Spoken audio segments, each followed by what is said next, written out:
बाल संवर्धन और बाल शिक्षा, इन विषयों पर श्री माता जी ने जिन बातों का प्रतिपादन किया है उनका मूल स्रोत क्या है, इसका संदर्भ देना ही हमारा उद्देश्य है। जय श्री माता जी। श्री गणेश पूजा कबेला 2002।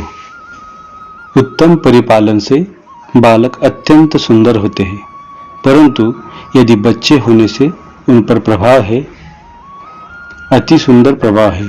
उचित पारिवारिक जीवन का, उचित शालेय जीवन का, उचित मार्गदर्शन, उचित प्रेम और हर एक प्रकार से सहायता, इन सबका सुंदर प्रभाव है।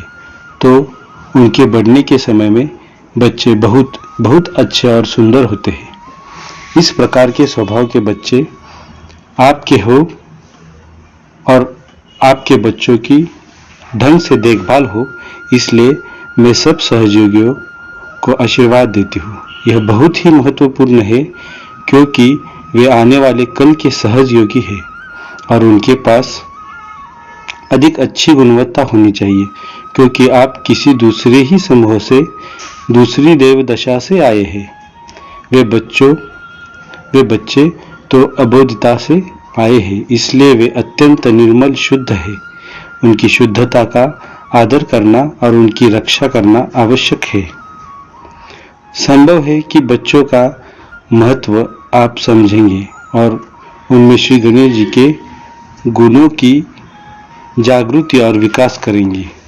वे बालक ही है जो मानवता का नेतृत्व करने वाले हैं। अब हम बच्चों के सामने हैं। ये वे ही है जो अवतरण है, ये वे ही है जो महान प्रगति की और मानवता का नेतृत्व करने वाले हैं। मानवता का ध्यान रखना, चिंता करना आवश्यक है।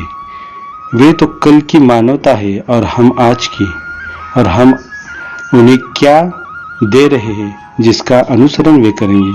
उनके जीवन का ध्येय क्या है, बहुत ही मुश्किल है यह कहना, पर सहयोग के साथ वे सब उचित मार्ग पर जाएंगे।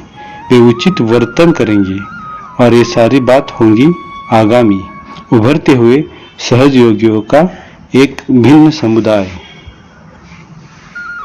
पर यह तो बड़े सहयोगियों का कर्तव्य है उन बच्चों की देखभाल करना, नैतिकता के अधिक अच्छे मानदंड स्वीकारना और अधिक अच्छा जीवन बिताना। इससे वे आपका अनुसरण करेंगे और यथार्थ रूप से अच्छे सहयोगी बनेंगे। यह एक बहुत ही बड़ा दायित्व है।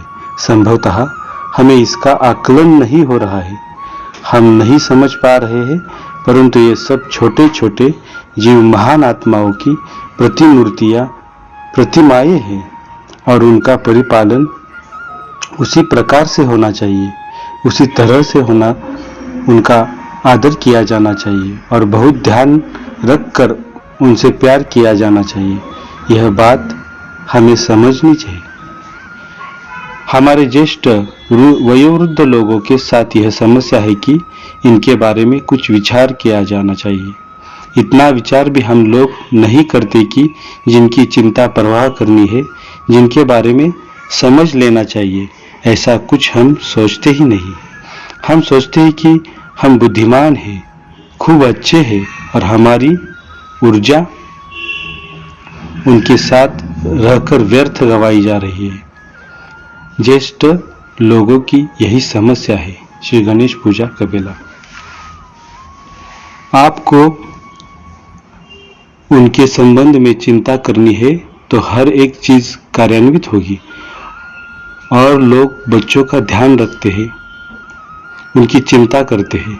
अपने बच्चों का ध्यान रखना यह पहली चीज है जो आपने करनी आवश्यक है। इसका मतलब अपने स्वाधिष्ठान से लड़ना।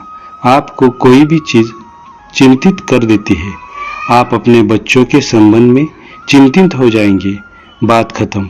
आपको उन्हीं के संबंध में चिंतित होना है और तब हर एक बात अपने आप कार्य करेगी। 2007 द्वितीय दिवस नवरात्रि सिडनी। प्रेम की संपूर्ण सीमा कैसी रखनी है यह आपने जानना आवश्यक है।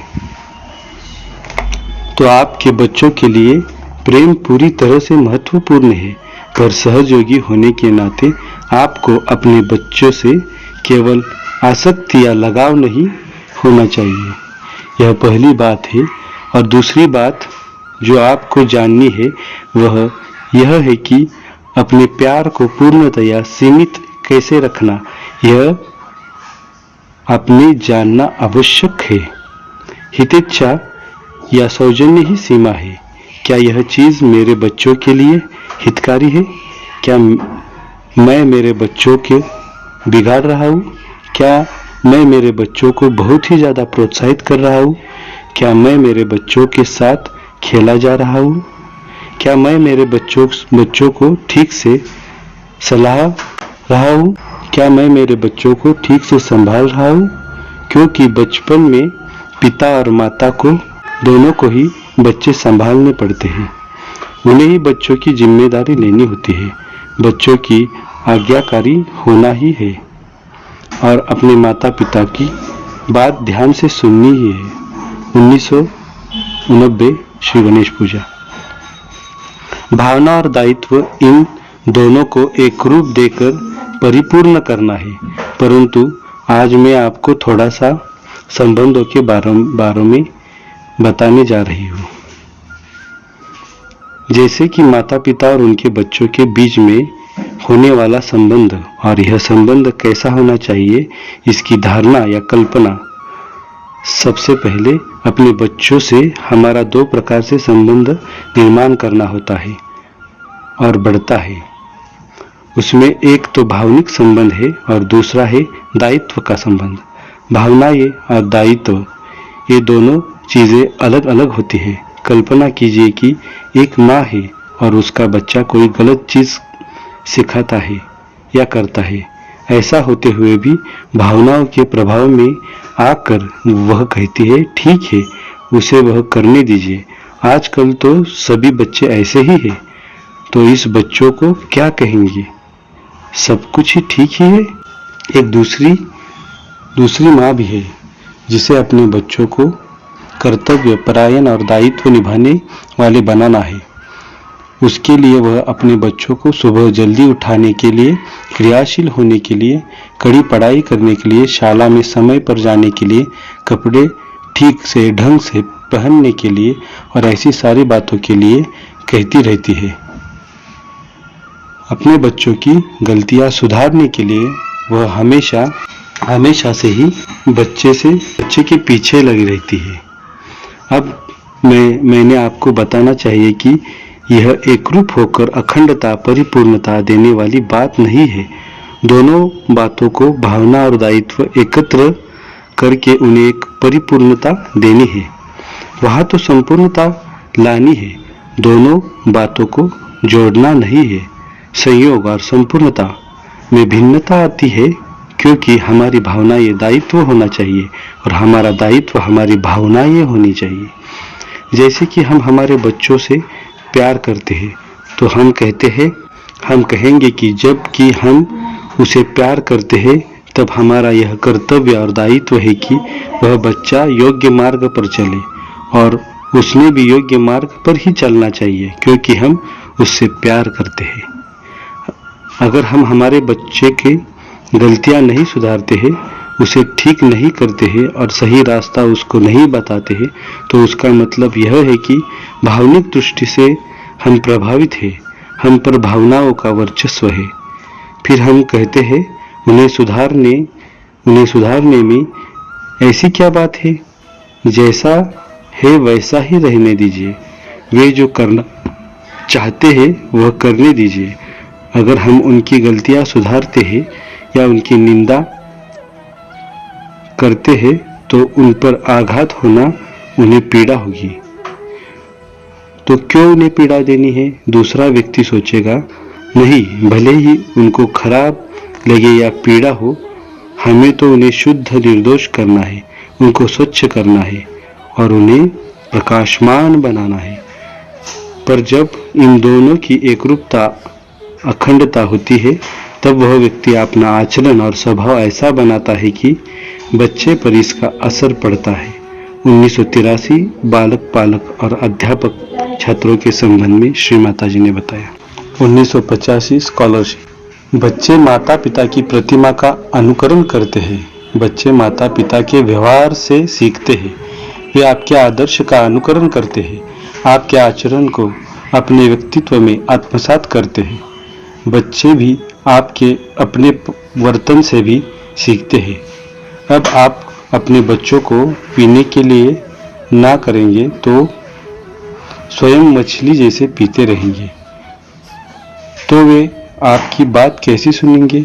उसी प्रकार सहज योग में अगर आप ध्यान ही नहीं करेंगे, आप अनुशासित नहीं है, आप अस्त व्यस्त रहते हैं, आप कमाल के बेपरवाह है, आप लोगों का आदर नहीं करते, आपकी वाचाल बक्की और आप बहुत कठोर है, तो बच्चे ये सारी चीजें ग्रहण कर लेते हैं। वे इतनी शीघ्रता से ये चीजें आत्मसात कर लेते हैं। बच्चे कैसे आत्मसात करते हैं यह आश्चर्यकारक है। हम जो कुछ करते हैं बच्चे सहजता से उनका ग्रहण करते हैं। यह तो सामान्य समझ है कि हम जो कुछ करते हैं बच्चे बहुत सहजता से लेते हैं। तो आपको उन्हें कुछ देना है, उनमें कुछ संक्रमित करना है, तो उसी के अनुसार बच्चों के सामने अपने व्यवहार करना चाहिए। पर अब आप आज का समाज जैसा है उससे दिखता है कि लोग आजकल बच्चों की ओर बिल्कुल ही ध्यान नहीं देते। लोग ऐसे हैं, मेरे कहने का मतलब ऐसा है कि अभी भी स्त्रियां नववधू जैसी है, माताएं भी अभी तक नववधू समान है, नए पिताओं की खोज में व्यग्र है, पति भी नववर दूल्हे जैसे अभी भी है, नई पत्नियों को ढूंढते हुए, और बेचारे बच्चे जानते कि किस ओर देखना है, नहीं जानते कि किस ओर देखना है। बच्चे सदैव आपके आचरण का अवलोकन करते हैं। उदाहरण के लिए, पिता एक अत्यंत आलसी सुस्त आदमी है, वह शराबी है, माँ शीघ्रकोपी है, बच्चों को बहुत पीटती है और डांटती है, कठोर शब्द बोलती है। तब ये सारी चीजें तो सहज नैसर्गिक भाव से ही बच्चों पर परिणाम करती है। उसके बाद अगर आप उन्हें 1000 प्रवचन अच्छी शिक्षा देने का प्रयास करेंगे तो भी वे आपका व्यवहार देखते ही कि ये लोग कैसे हैं। बच्चों को पढ़ाकर या बताकर बिल्कुल कुछ भी परिणाम होने वाला नहीं है। वे देख देख कर सीखते हैं। वे अपने माता पिता का आचरण देखते हैं और सीखते हैं। आप दूसरों से कैसे व्यवहार करते हैं और उनसे कैसा व्यवहार करते हैं यह देखते हैं। आप एक दूसरे से आपस में कैसा व्यवहार करते हैं। बच्चे हमेशा इन सब का निरीक्षण करते रहते हैं। तो बच्चे हमेशा आपके वर्तन का निरीक्षण करते रहते हैं और आप जो कुछ करते हैं, जो कुछ भी करते हैं, उसका गहरा असर बच्चों पर पड़ता है।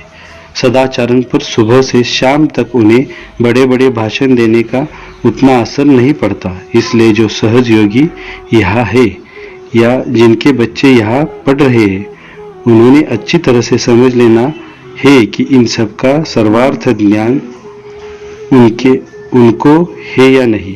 अगर टुकड़ों टुकड़ों में